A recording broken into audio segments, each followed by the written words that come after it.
A little federal government disclaimer: since I do work for the Marine Corps, I must say that what I say here tonight is not the Marine Corps' opinion nor the federal government's, but entirely my own. By December 1943, Morgan's overlord plan was in the hands of Eisenhower, who had been appointed commander of Supreme Headquarters Allied Expeditionary Force. He increased the scale of the amphibious force from 3 assault divisions to 5, and he added 3 airborne divisions, arguing that there needed to be a wider front.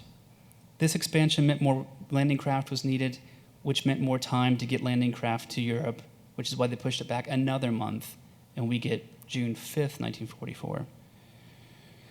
So what did the plan look like? Well, the invasion fleet, the largest armada ever assembled, was comprised of 6,939 vessels, divided into 2 task forces. The Western Task Force was American, the Eastern Task Force was British. This predominantly British fleet was to sail from 5 major ports in Britain and make the nearly 100-mile transit across the Channel. Meanwhile, while the Armada was sailing, the airborne divisions, comprised of a little less than part of 11,590 aircraft that took part in the operation, would drop paratroopers behind the beaches, and they would therefore secure then the avenues off of the beach so that the landing forces could get inland. There were 5 landing beaches. Utah and Omaha to the west were American, Gold, Juneau, and Sword to the east were British and Canadian. Weather, resources, and coordination with the Soviets dictated the timing of the assault too. This is how you get June 5th. The tides were the perfect, or were the best for the next few months. But there was poor weather that day, so Eisenhower decided to push it back to June 6th. This is how we get the immortalized now June 6th. Now I realize it's difficult for us to imagine what the British, Canadian, French, and Americans, and roughly 450 Marines aboard ships, American Marines, by the way, would have seen that morning. What does 6,939 ships look like? What does 11,590 aircraft look like? Rod and Phil will go into this about personal perspectives, but I think perhaps the best way for us to understand it before that is to concentrate on what the force took with them, because they had to take everything that they had in France with them across the Channel. So here's some numbers. There were 137,000 jeeps, trucks, and half-tracks, 4,217 tanks, 3,500 artillery pieces, 300,000 telegraph poles, 16 million tons of food, fuel, and ammunition, 240 million pounds of potatoes, 54 million gallons of beer. This for the British? 1 million gallons of water just for the first 3 days. 800,000 pints of blood plasma, and last, 260,000 grave markers. They would need 2,500 of those grave markers after the first day. By the end of Normandy operations in August, they would need 70,000 more. Our goal tonight is to remember the bravery of those who fought at D-Day through their own words, both Allied and German. Understanding of military history can only occur if we examine the experiences of those involved on both sides. By the way, these are rarely seen photographs of Red Cross nurses landing shortly after the men at Normandy. Both my late mother and aunt were Red Cross nurses, and the nurse on the top right is my aunt. You are about to hear individual stories scripted from many hours of veterans' audio and video testimony and hundreds of pages of transcripts. Each story, and there are 6 of them, has been edited down to around 6 minutes each. For clarity and brevity, each of them are composite, including elements from other testimonies. On the German side, Dieter Eckertz was a journalist for the German military publications Signal and Die Wehrmacht. Shortly before the Normandy landings, he spent hours interviewing soldiers and airmen on the Atlantic Wall. After the war, on the 10th anniversary in 1954, Dieter Eckertz decided to track down the veterans he had interviewed and had survived. Eckertz interviewed them about their experiences on D-Day. He intended to write a book about it, but he died before he could do so. After his death, his family just packed away his writings in a box, and 60 years later, his grandson, Holger Eckarts, discovered his grandfather's writings by chance. He decided to finish his grandfather's dream of writing a book, and this turned into 2 books, which were published in 2015. The words spoken by the Germans in this presentation are taken from these books. Our lieutenant came and said the Americans were storming along the high ground above the beaches to the south. We saw a Luftwaffe fighter, a Messerschmitt, go over our beach very fast, and then it turned inland and disappeared without shooting. That was the only German plane I saw on that day. The sky was absolutely full of Allied planes. We ate our midday rations, watching the planes. But in the midst of this chaos, you actually ate your rations at such a time? We had our rations, so we ate them. Because this is France, our army food was supplemented with very good sausage and cheese from the French. And our officer allowed us to drink some schnapps. I have a good memory of that meal. We were all together. We knew that many of us would probably be among the fallen by sunset. There was nothing we could do to avoid that destiny. It was better to accept it. Well, I had all these soldiers, and as we're going along, I'm real busy.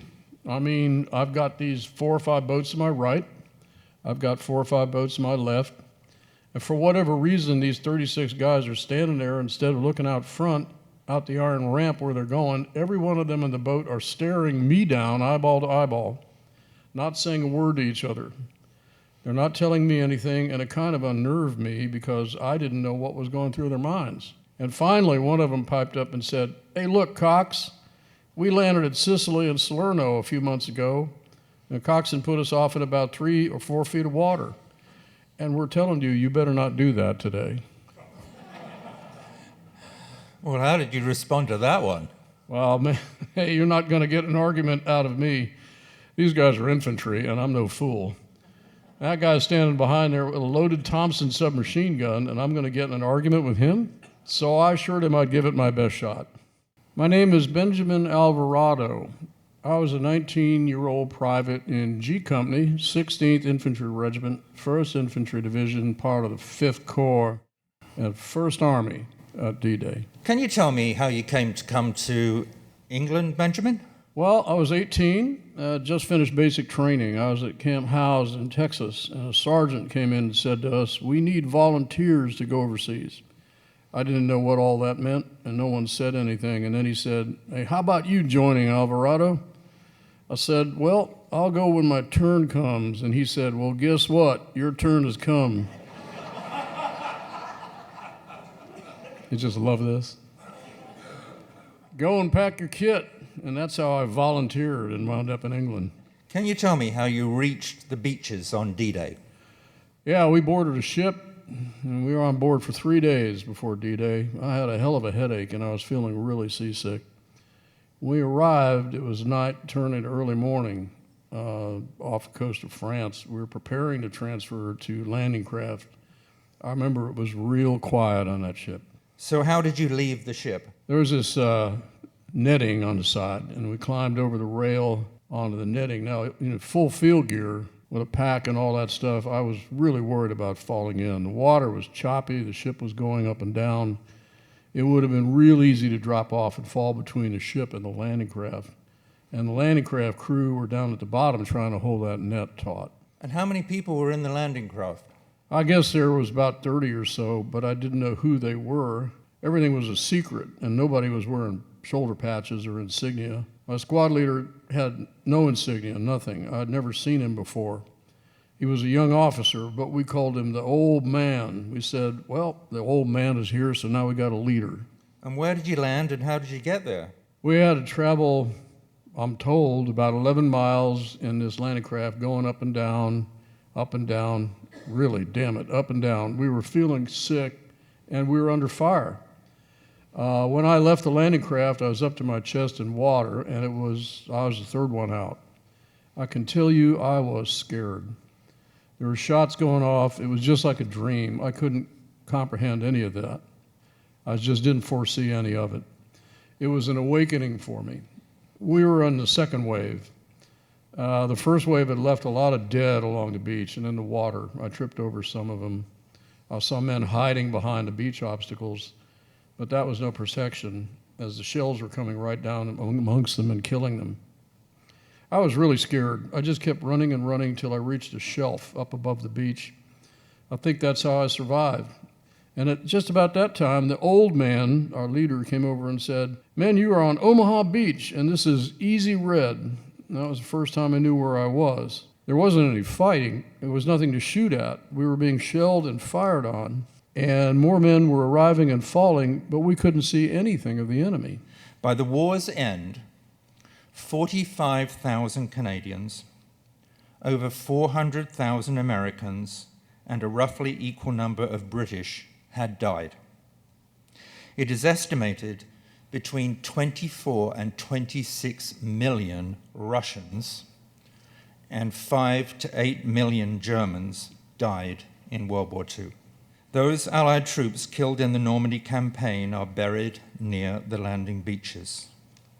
The Americans overlooking Omaha, the British near Gold, and the Canadians near Juneau. Over 21,000 Germans are buried at La Combe, close to Omaha Beach, one of 6 German cemeteries. Today, over 2 million visitors every year walk those hallowed grounds. Dwight Eisenhower is as right today as he was on the June the 6th, when he wrote to the 175 soldiers, sailors, and airmen amassed for the largest invasion in history. "The eyes of the world are upon you." Thank you very much.